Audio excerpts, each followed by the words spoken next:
ఇక్కడ మనం గుర్తించాల్సింది ఏంటంటే గౌరవ శాసనసభ్యులు గతంలో కూడా ఎంతో ఆవేదనతోటి మన రాష్ట్రంలో ఉన్న వ్యవస్థని మనం కాపాడుకోవాలనే విషయం పెద్దలు బుచ్చయ్య చౌదరి గారు ప్రస్తావించారు. అందరి సమాచారం న్యూస్ ఛానల్కి స్వాగతం. అసెంబ్లీలో మరోసారి రాజకీయ ఈట్ పుట్టింది. రాజమండ్రి టీడీపీ ఎమ్మెల్యే బుచ్చయ్య చౌదరి జనసేన మంత్రి నాదెండ్ల మనోహర్పై ఘాటుగా విరుచుకుపడ్డారు. అన్నీ కేంద్రం ఆదేశాల మేరకే చేస్తున్నామని మంత్రి మనోహర్ సమాధానమివ్వగా వెంటనే బుచ్చయ్య చౌదరి కౌంటరిచ్చారు. అన్నీ కేంద్రం చెప్పినట్టే చేస్తే నువ్వు మంత్రిగా ఎందుకు కూర్చున్నావు అంటూ అసెంబ్లీ సాక్షిగా సూటిగా ప్రశ్నించారు. ఈ ఘాటు వ్యాఖ్యలతో సభలో ఒక్కసారిగా ఉద్రిక్త వాతావరణం నెలకొంది. జనసేన టీడీపీ మధ్య మాటల యుద్ధం ప్రజల్లో కూడా పెద్ద చర్చనీయాంశంగా మారింది. మరిన్ని ఇంట్రెస్టింగ్ న్యూస్ అప్డేట్స్ కోసం మా అందరి సమాచారం ఛానల్ను సబ్స్క్రైబ్ చేయండి. అయితే ఇక్కడ ప్రైస్ వేరియేషన్ చాలా ఎక్కువగా కనపడింది అధ్యక్ష. ఇక్కడ ఖచ్చితంగా కేంద్ర ప్రభుత్వం రాష్ట్ర ప్రభుత్వం సంయుక్తంగా నిర్వహించే కార్యక్రమానికి కొన్ని నిబంధనలకు అనుగుణంగా మేము నడుచుకోవాలి అధ్యక్ష. అయితే ఇక్కడ దయచేసి సభ్యులందరూ కూడా గమనించాల్సిన విషయం ఏంటంటే దాన్ని అధిగమించాలంటే ఈ ప్రిఫరెన్స్ ప్రైసింగ్ ఏమైనా ఉందా, మన రాష్ట్రంలో ఎవరైతే ప్రోత్సహించడానికి కోసం ఈ పరిశ్రమలు ఏర్పాటు చేశారో వాళ్ళకి ప్రిఫరెన్స్ ప్రైసింగ్ ఏమైనా మనం తీసుకురాగలుగుతాం అంటే మాకు వచ్చిన సమాచారం అధికారికంగా ఎంఎస్ఎంఈ పాలసీలో అటువంటి అవకాశం లేదు అధ్యక్ష. ఇది రెండోసారి చర్చకు వచ్చింది అధ్యక్ష. మార్చిలో మనం డిబేట్ చేసాం. పొరుగింటి పొళ్ళకూర రుచి పక్కనున్న తెలంగాణ చూసైనా మనం నేర్చుకోవట్లే. ముందు రాష్ట్రం తర్వాత బయట.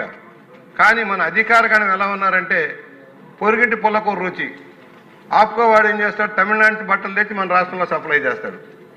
మన రాష్ట్రంలో ఉత్పత్తి చేసిన బట్టలు మాత్రం ఇక్కడ ఉపయోగపడవు, మార్కెట్లో అమ్మటానికి మాత్రం సాయం చేయరు.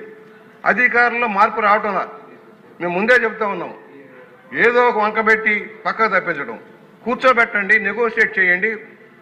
ఉత్పత్తి పెంచడం కోసం, అనేక మందికి పని కల్పించడం కోసం రాష్ట్ర ఉత్పత్తులు పెంచాలి. 18/9/25 టెండర్ ఇచ్చారు సార్. టెండర్ మళ్ళా పిలిచేది 18/9 ఇచ్చారు ఆల్రెడీ. 14 కంపెనీల్లో 3 ఆంధ్రప్రదేశ్ సంబంధించింది సార్. 3 ఆంధ్రప్రదేశ్ సంబంధించినవి. పంజాబ్ తెలంగాణ వాళ్ళు ఇతర రాష్ట్రాలకు వద్దు, మన రాష్ట్రం వాళ్ళకి ఇద్దామని నిర్ణయం చేసి వాళ్ళు ఇస్తూ ఉన్నారు. మన దగ్గరకు వచ్చేటప్పటికి రేట్లు వేరియేషన్ అని చెప్పి మాట్లాడుతూ ఉన్నాం. డబల్ ట్రాన్స్పోర్టేషన్, డబల్ ధమాకాలాగా ట్రాన్స్పోర్టేషన్ అదర్ ఖర్చులన్నీ లెక్కేస్తే రాష్ట్రంలో చౌకవద్దు సార్.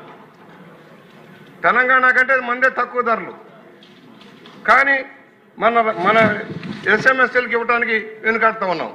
అసలు రైట్ లేదు, లిస్టులో లేదని చెబుతారు. లిస్టులో లేకపోతే మీరే చెప్పారు ఎంఎస్ఎంలో ఉంది, ఎంఎస్లో లేదన్నట్టు చెప్తా ఉన్నారు అధికారులు. అంటే ఎగ్గొట్టడం కోసం ఏదో ఒక మార్గం ఎదగడం సరైన విధానం కాదు. ఎవరి ప్రయోజనాలు వాళ్ళ స్వప్రయోజనాలు వాళ్ళు చూసుకుంటూ ఉన్నారు. పొరుగింటి పుల్లకూర రుచి కాదండి, మన పుల్లకూరే రుచిగా భావించండి దయచేసి. ఎవరి కోసం ఒత్తుకుంటున్నాం? రాష్ట్రం కోసం, రాష్ట్ర సంపద కోసం. దయచేసి ఆలోచన చేయమని విజ్ఞప్తి చేస్తున్నాం అధ్యక్ష. మనం ప్రోత్సహించట్లా. మన దగ్గర బెల్ట్లు తయారు చేయలేరా? మన దగ్గర బూట్లు తయారు చేయలేరా? మన దగ్గర వస్తు ఉత్పత్తి చేయలేరా? వాటికి మార్కెటింగ్ ఇవ్వలేక ఇతర రాష్ట్రాల మీద, ఇతర ప్రాంతాల మీద ఆధారపడటం ఏంటి? దయచేసి మరోసారి మంత్రి గారు ఆలోచన చేసి ఈ కంపెనీలు మీకు చెప్పాను 14కి 3 ఆంధ్రప్రదేశ్ సంబంధించిన వాళ్ళు ఇస్తే ఇతర రాష్ట్రాలను చూసి నేర్చుకుందాం. మనం తమిళనాడు నుంచి నేర్చుకుందాం, కర్ణాటక నుంచి నేర్చుకుందాం, పక్కనున్న తెలంగాణ నుంచి నేర్చుకుందాం. ముందు రాష్ట్ర ప్రయోజనాలు, మన రాష్ట్ర ప్రజల భవిష్యత్తుకు సంబంధించి ఆలోచన చేయమని విజ్ఞప్తి చేస్తా ఉన్నాను సార్.